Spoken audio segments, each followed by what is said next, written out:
Hey guys! Welcome to another episode of PhD Journey with May. Today, I want to talk to you about academic writing. So I never thought that I would struggle with writing. When I started this journey, I never thought that writing would be the area I struggled with. Because I came from a journalism background, so I thought that I'm good at talking, I'm good at framing my thoughts, I'm good at putting up an opinion, and I just need to write them out. And writing wise, I've won many storytelling competitions. I'm a communication manager. I have my master's in communication, which I aced with 3.8 CGPA, and I've written my master's thesis well. So I thought coming to PhD is just a big upgrade of how many pages and the depth of research that I'm going to do. Boy, was I wrong, very, very wrong, because academic writing is like a whole different language. So imagine trying to learn, say, Spanish in a very short period of time and trying to write something in Spanish. So no matter how many books I have read and how many articles I have read about using academic writing language, it's not the same. So imagine reading a book about Spanish language and reading many Spanish articles.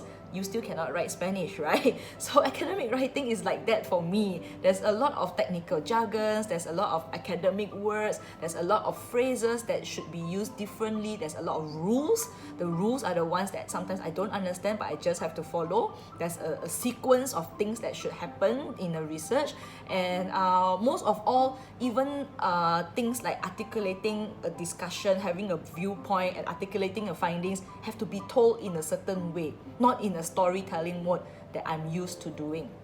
So it is really like learning another language, and I struggled so much this year, and I struggled very silently this year, mainly because most of the people taking their PhD may not struggle with this because they are academicians by nature, and academic writing comes to them very naturally. Unlike me, I'm from corporate, a professional, and trying to get into academics now, so I'm relearning a new language here. So my confidence was really shattered when every time my drafts come back from my supervisor, it's always a comment about this is not academic writing style, what are you trying to say, there's no argument formulated here, you know. And so I get very frustrated.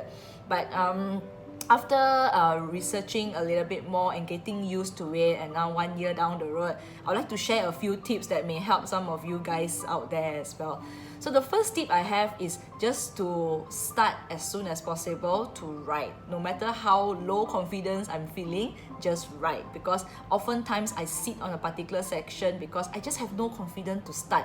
And I get frustrated when I have no confidence and I start to procrastinate. So just start. And the second thing is to focus on the task at hand. This part I struggle the most because sometimes it takes about a month or even more to formulate some sort of argument, you know. So for example, like literature review is not just about collecting the articles, it's about understanding what this cluster of people said, and these other old researchers once upon a time, what did they say, and someone in Scandinavian countries, what did they say, and then these people are against these people, you know, this theory doesn't work in this area, and there's criticism here. So I must learn to formulate all this.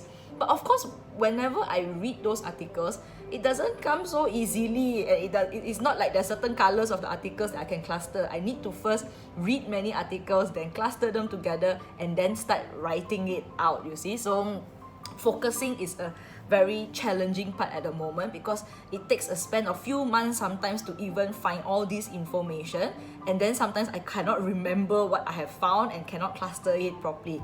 So focus. So I use a lot of mind maps, I use my Excel sheet. I just have to be focused and start writing paragraphs by paragraphs, whatever I can.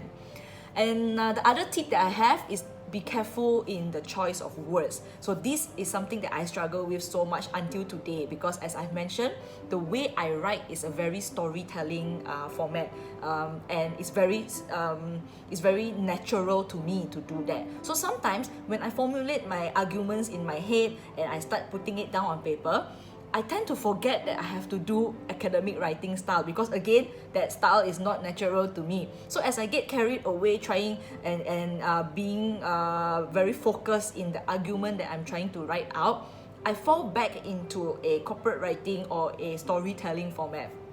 and then I'll get reviews that, oh, this whole section is not academic writing style and all. So I just have to be very careful with my choice of words and not get carried away.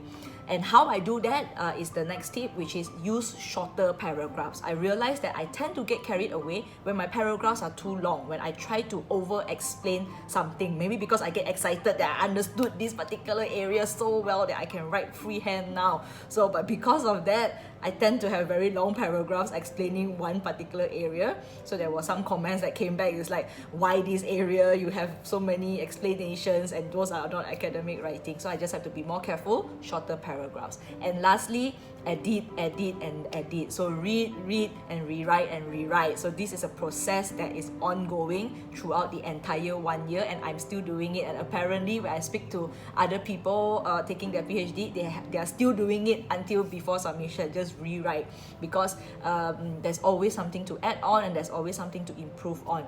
So there you go. These are the few tips that help me with my academic writing. I'm still not there yet, still far from it, but at least I'm aware now when I'm doing academic writing and when I'm crossing dangerously to my storytelling mode again.